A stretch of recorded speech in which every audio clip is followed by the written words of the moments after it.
in the Iranian police, Wow. but pro-Shah. So sadly, I don't know what happened to them. You can only imagine after that. But cut a long story short, we got jobs with a construction company called Marples Ridgeway, and infamously, I've built the road from Tehran to the Gulf, which is probably full of tanks now. So I've played a little part in that. Well, I never. And we then had no permits or anything, so we had a decision to make: were we going to be arrested and stuck in an Iranian prison, or we're going to jump on a plane and fly back to Blighty? And I'm back. You're back. You know what the decision was. Had you signed off in the police? Had you? Yeah. So you'd actually left the police? Oh, yeah. No, we completely left. I mean, wow. We weren't, as I said, there was no thought on what we were going to do. It was one of those stupid things. But actually, I would never change anything. No. We had some fantastic adventures, and we met some, as you do, you throughout your life, we're all about people, aren't we? If you like the job. You can't be in the job without not liking people, can you? No. I find that bizarre. Yeah. When people moan, they go to a job, don't they? And they come back and we all moan, don't we? I mean, I'm not saying we do. Moan, but not to like engaging with people, you can't be in the job, can you? Of course you can't. That's not what it's about. It's a public-facing public service. Yeah. And like you, I love people and I like hearing their stories, and that's what that's why we're here. When you got back from Iran, I mean, I'm just picturing this in my head. So you've gone through Turkey. Absolutely. Yeah. All the, you've seen the Turkish-Iranian border. I'm not going to declare I was a druggie or anything else. No. When you're travelling, things happen, don't it? But when you get to the Turkish-Iranian border and you see the guards, and not guards as we think, they're all standing there in black leather jackets and quite harassing in one way, shape or form. They don't look like your friendly Bobby. No. In your local village. And I'm stereotyping, and I'm sure there's some lovely people work on the border. But when you arrive, you are very worried. Yeah. But they did, because we had a van, a white. It was we painted it white, and we had Union Jacks all over it, and we had a map of the world. And every town we went in, city, we painted it on the side. So it was a big message, wasn't it? Yeah. And by then, if I show you a picture, I had long hair. And all you're missing is Cliff Richard singing Summer Holiday. Well, actually, we did. We had Cliff Richard's tapes and the shadows, that music. Yeah. The tape machine in the video with Caravanette was full of all that music, the 70s, which was, I loved it. I mean, it was absolutely fantastic. Oh, yeah. But as we pulled up the border, obviously, they pulled us to the side, and then they spent an hour or so pulling us apart. But thankfully, apart from Cliff Richard's CDs, there's nothing offensive tapes, which some people would deem offensive now, there was nothing there, so we were okay, really. But interesting times. So when you fly back to the UK, had the revolution started, or it was just on the? Yeah, no, we flew from. We were in Zardan, which is on the border of Baluchistan, which is the area between Afghanistan and Iran, and we were right down in the bottom corner where Pakistan meets Baluchistan and Iran. So we were at the very bottom. So we had to get a local flight because there's no direct flight from Zardan. And we left the Vida Caravanette in the middle of the desert. I think we gave it to the workers as a little runaround.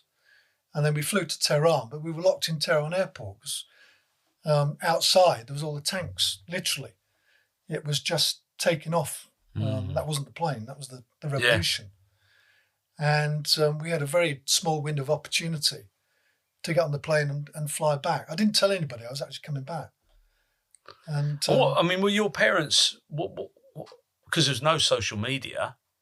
No, we were. How did you keep it? Did you keep in touch with anybody back? Well, we tried. I mean, there was American Express offices everywhere you go. Right. And the idea is that you give them a postal address of a town you're going to be in or a city. Yeah.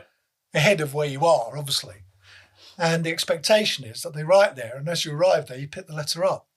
That don't happen, does it? No. Because as you're driving along, I think we hit a dog in Turkey, and we had to flee the village. It must have been the prize village dog, and that took us in a different route altogether. and then something else happened. I think the wheel fell off, and then that caused a delay. And then we went down to Piraeus to try and get jobs on the yachts for the summer, and we missed the summer, so that didn't work out. So we never actually got anywhere with the letters. So strewn between here and southern Pakistan are all my letters, probably going back to the 70s. Fascinating. That we weren't able to collect. But as you said, there was no mobile phones, well, there was no blimmin' whatever else, and no social media or TikTok. TikTok and whatever else is the up-to-date thing now. So when you come back, what do? You're back in the UK. What's the next? Well, my priority was to go see my girlfriend. She was a nurse at Barts. Right answer. Exactly. My current wife and my only wife. Oh, did you notice I sort of got that in? Yeah, you got that in there. Oh my God. You never know who's going to pick this up. No, exactly. But no, I did actually. I didn't tell her. She had a flat in Bethnal Green Road, just along from the Blind Beggar, which obviously is infamous in its own right. She had a flat just along there, and Cambridge Heath Road, and I know it. Yeah, you know it. Yeah, the opposite the park there. She had a flat with a couple of her mates, the fellow nurses, and she was on, I think, late shift. So when I got there, she wasn't there. So I sat there, had a cup of tea with her mates, and then she just walked in and I was there. So, and then the rest is history. How long had you been out of the country? Only about 4 or 5 months. Right. It wasn't a massive amount of time. So what was between arriving back in the UK and rejoining the police service, how long was that? Again, I got back just sometime after Christmas, February, March, April time. And then I'm trying to date I joined Essex. It must have been March, April time. Right. Because literally within a month or so, 3 or 4 weeks. You're back in. Well, I did actually look around doing something else. And then I thought, I'd sort of try and rejoin. And because the family were in Basildon, my mum and dad lived in Basildon.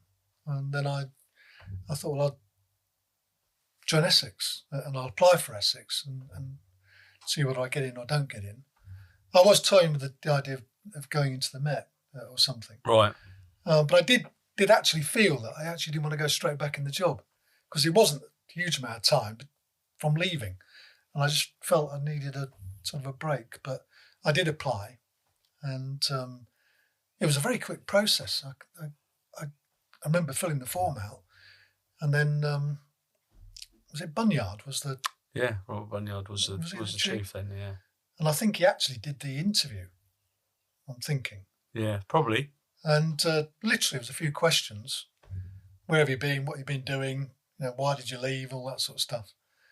And it wasn't in depth. And within minutes, it seemed, oh, you're in. And then that was it, really. And I was posted to Southend. So this is 1980 now, and 1979. 79. Yeah, because in 86, I was interviewed by Jeff Markham, Graham Dossett, and Johnny Rhimes. Oh, blimey! Yeah, I mean, now you know, who knows who you get, but yeah, it was different. And you go to Southend. Did you know Southend at all at that point? Only because when and again, I was very young, but when we flew back from Africa, we actually ended up for some reason, at the hotel at the bottom of Hancock Road. Right. I think it was the Overcliff Hotel. It's not there anymore. I mean, it's been well and truly it disappeared years ago.